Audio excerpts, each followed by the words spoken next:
everyone, welcome to my YouTube channel. My name is Shenwa Akinloton. If you are a returning subscriber, thank you for coming back. If you're new here, I would encourage you to subscribe and also remember to press that notification bell so you'll be the first to know about my new uploads. Today, I would like to talk about how to stand out and become indispensable at work. This is a topic that is so personal to me, and I know that when I talk to people, they ask me this question all the time. So I figured that I'll do a video about it. Why do you want to become indispensable, and why is it important for you to stand out? Of course, you don't want to be a bench warmer anywhere you go. So for me, when I started my work many years ago, I didn't quite fit in immediately, and that was the number one reason was because I was an immigrant. I didn't know a lot of people. In fact, I didn't know anyone at work. So it was very hard for me to fit into the system. And I knew that I didn't want to be at the bottom tier of my career. I knew that I had a goal of rising through the ranks over the years. I believe that wherever I am supposed to be making an impact, whether it was my career or my business or even my personal life, even parenting or even being a wife. I always have the mindset that I have to stand out. Why wouldn't I stand out? This life is so short, and I'm determined to stand out everywhere I go. So today's topic is focused mainly on how to stand out at work and becoming indispensable. So when I started working, I started thinking of, what is my greatest strength? Because for you to stand out, you have to start from your area of strength. So I began to ask myself questions. I remember I would sit down and I would start thinking about what my greatest strengths were. I had an accent, remember, I was an immigrant, so not a lot of people could understand me properly back then. And it made me not to want to speak up. You know, when you speak and people are saying, that can be really embarrassing and it can be highly uncomfortable. So I knew that my accent was not my greatest strength. Yes, I could speak good spoken English, but I still had an accent and it was difficult for a lot of people to understand me. It was even difficult for them to pronounce my name. A lot of people would call me Sean, Shauna. I have different variations of my name, but let's keep that aside for now. So the answer that I came up with back then was that my greatest strength was my writing. You see, back in college, I had taken a class called Effective Writing. And I remember my friends and I, we used to laugh about it like, as an environmentalist, really, what does effective writing have to do with our career? I'm not going to be a journalist. I'm not going to be a communicator.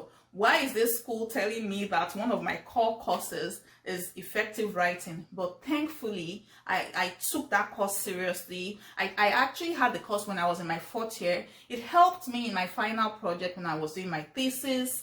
It helped me in my writing, and I kind of developed a love for writing from that time going forward. So I knew that I knew how to write back then at work. And because of the position I had, we had to write a lot of reports. We go out to inspect different facilities and we had to write reports. So guess what I did?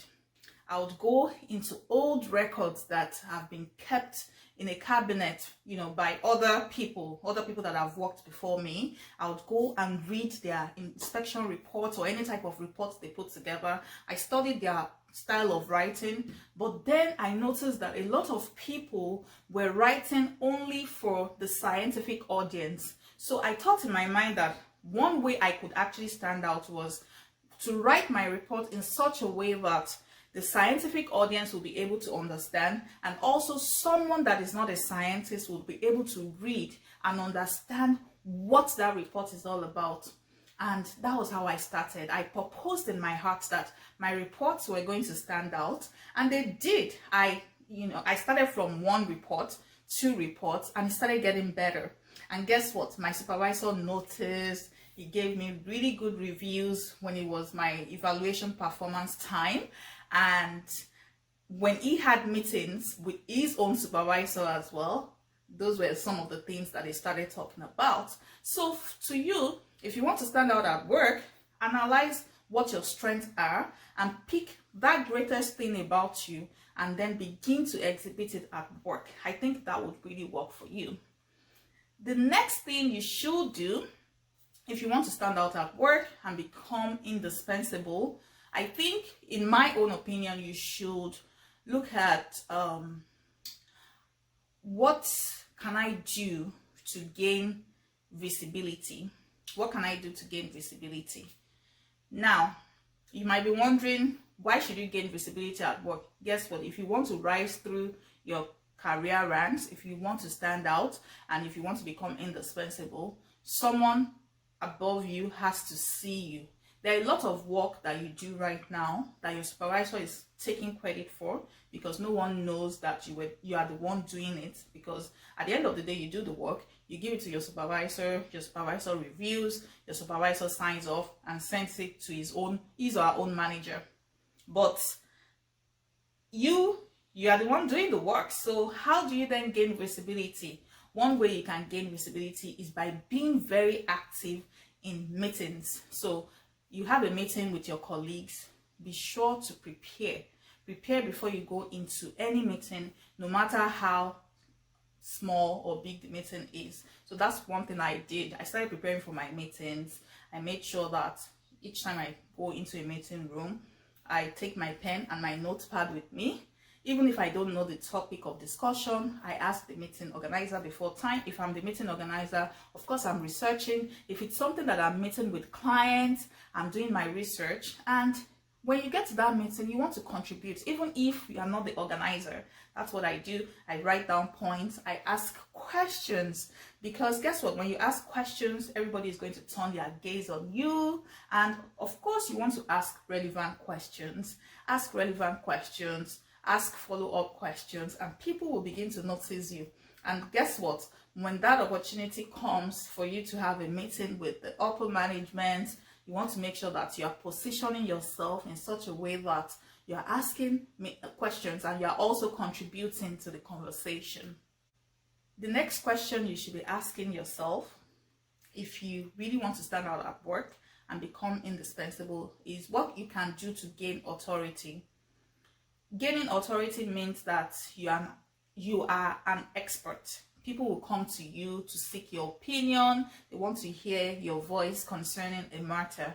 Of course, in the workplace, there are so many different things that you have to do, especially if you are a professional, right? So just look for one area or two areas within your scope of work that you can really narrow down and become an expert for that particular thing. Become a subject matter expert. For me, I had to look at the way we interact with our clients. I know that a lot of our clients, they look up to us to provide them with guidance. So what I did was I started reading our policies. I started reading state regulations concerning environmental issues. And it really helped me each time I go out in the field to talk to people, to talk to other scientists, engineers. They are really looking forward to listening to what I have to say. They are really looking forward to me providing them with the guidance they need in moving forward with their project. So it was really fun for me to see people just standing and staring their gaze at me because they want to listen to what I have to say. But guess what? If I don't make myself an authority in that topic, if I didn't make myself an authority in that topic, then it will be difficult for people to listen to me. You know, that point whereby you're speaking and people are like, what's this person talking about? I'm not supposed to be listening to this person. But if people know that you know your onions, yes, they will listen to you. And when you become an authority, everybody will start coming to you. You will build credibility, you will build trust, and you will stand out in the workplace. I've talked about three things. I've said that you should ask yourself, what is your greatest area of strength? Then you should also ask yourself what you can do to gain visibility. And I said that you should ask yourself what you can do to gain authority. Now, the other thing I believe that you should do if you truly want to stand out at work and become indispensable is that you should get a mentor. It's really important that you have a mentor or what we call a sponsor. You know, some people use those terms interchangeably, but a mentor is someone that not necessarily above you, but someone that has access to, you know, upper management, such that when people are talking about you in your absence, that person can stand in gap and say, you know what, I know this person, she knows her onions, this is a person you should give the next job, this is the person you should give the next promotion. Don't be deceived.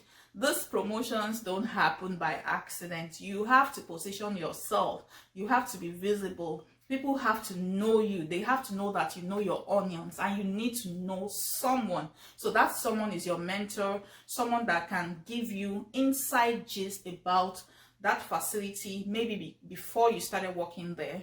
So have a mentor, have someone that you respect, have someone that has your audience, or you have that person's audience. Have someone like that in your workplace. If you work in a relatively small office whereby maybe the gap between you and your boss is just you and your boss, you can also make your boss your mentor.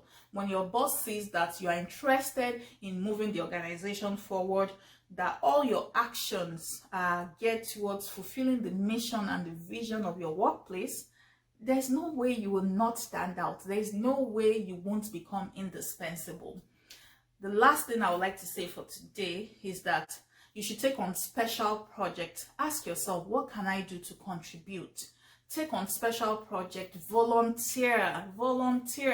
Even if there's no special project that you can do, you can say, you know what, I volunteer to clean this office today. I volunteer to go and research on how we can get new clients. You know what, I volunteer to clean the entire 10 kilometers or 10 meters sphere of our workspace.